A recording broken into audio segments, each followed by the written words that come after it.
Your friend sends 5 harmless words. Your brain responds by producing a 3-season betrayal drama. That is the whole problem with relationships. You think you are reacting to the person in front of you, but sometimes you are reacting to the version your brain edited together in the back room. So here is the uncomfortable idea. Your brain may be lying to you about people. Not because your brain is evil, because your brain is fast, very fast, annoyingly fast. Today, our blue stickman gets one short message from a friend. The friend cancels today's plan. That is all. No insert, no dramatic speech, just a tiny message with the emotional weight of a paperclip. But the brain does not treat it like a paperclip. The brain opens a full editing room. Suddenly, the friend is not tired. The friend is suspicious. The lighting gets darker. Thunder appears for no reason. A tiny violin starts playing somewhere.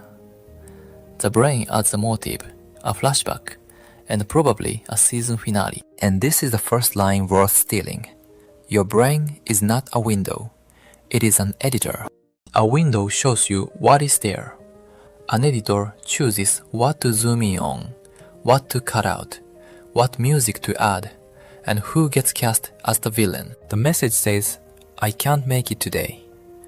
The brain edits it into, they never respected you. Also, remember that weird face they made last Tuesday? Now the detective phase begins. The blue stickman puts on imaginary detective glasses and starts collecting evidence. Short reply, evidence. Late reply, last week, evidence. Neutral face in a photo, evidence. The fact that the friend used a period at the end of the message, apparently, evidence. This is the evidence collector problem. Once the brain believes a story, it starts shopping for details that make the story feel true. And the dangerous part is that bias does not feel like bias. It feels like being observant. It feels like, no, I am not overreacting. I am finally seeing the pattern. Maybe. Or maybe your brain just built a crime board around a cancelled coffee. Now comes the second trick. When we mess up, we see context. When other people mess up, we see character. If the blue stickman forgets to reply, there are reasons. He was busy, overwhelmed, emotionally under construction. His phone was under a pillow. His life was a soup. But when the friend forgets to reply, suddenly it reveals their entire personality. That is a funny little double standard. My mistake has a documentary. Your mistake has a label. This is close to what psychologists call an attribution error. But for normal humans, the useful phrase is simpler. Context for me, character for you. Then the mirror mistake enters. The blue stickman thinks, if I cared, I would reply instantly. So, if they do not reply instantly, they must not care. That sounds logical for about 3 seconds. Then you remember that other people are not you with different hair. Some people show care by replying fast. Some people show care by showing up later. Some people care deeply and still communicate like a broken toaster. So now our protagonist has a movie, a crime board, a character label, and a mirror. A terrible little mental film festival. Then the film changes his behavior. He sends a cold reply. Not a direct question. Not, hey, are you okay? No. He sends the emotional equivalent of a locked door. The friend sees the cold reply and thinks, oh, something is wrong. So the friend pulls back. And our blue stickman says, see, I knew it. Congratulations. The brain has now created evidence for the story it invented. This is why tiny misunderstandings grow legs. First, there is a fact. Then there is a story. Then you react to the story.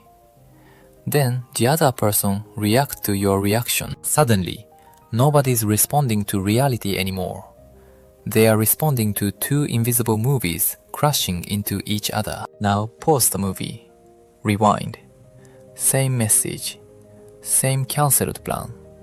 Same tiny emotional paperclip. But this time, the blue stickman does not let the brain publish the first cut immediately. He asks one question. What is the situation explanation? Not because the situation explanation is always true. Not because you should excuse every bad behavior. Some patterns are real. Some people are not safe. Red flags exist. But the first explanation your brain offers is often the character explanation. They are selfish. They are fake. They do not care. The situation explanation gives context, a seat at the table. Maybe the friend is tired. Maybe they had a family issue. Maybe they are anxious. Maybe they are bad at explaining themselves. Maybe the plan mattered to you more than you realized, and your disappointment got dressed up as certainty. That last one hurts a little, so naturally, the brain tries to skip it. Here is the next question. What would I think if I liked them? This question is annoying because it works. When you dislike someone, your brain becomes a harsh movie critic. Their silence is rude. Their joke is passive-aggressive. Their mistake is intentional. Even their breathing starts to have suspicious intentions. But if you like them, the same behavior might look different. Tired, awkward, distracted, overwhelmed. Not perfect, but not automatically evil. So the practical reset is simple. Step 1. Name the fact. The plan was cancelled. Step 2. Name the story. My brain says they do not care. Step 3. Ask for the situation explanation. What else could be happening? Step 4. Look for the pattern over time. One cancelled plan is not a personality. A repeated pattern might be. That is the difference between wisdom and the dramatic first draft. Your first interpretation is not a verdict. It is a draft. Or, to use the editor idea, it is only the first cut. And first cuts are often messy, biased, and way too dramatic. The goal is not to become naive. The goal is to stop letting your brain's most dramatic editor upload the movie before you check the footage. Because your brain is not a window, it is an editor. And sometimes the most important relationship skill is learning when not to believe the first cut.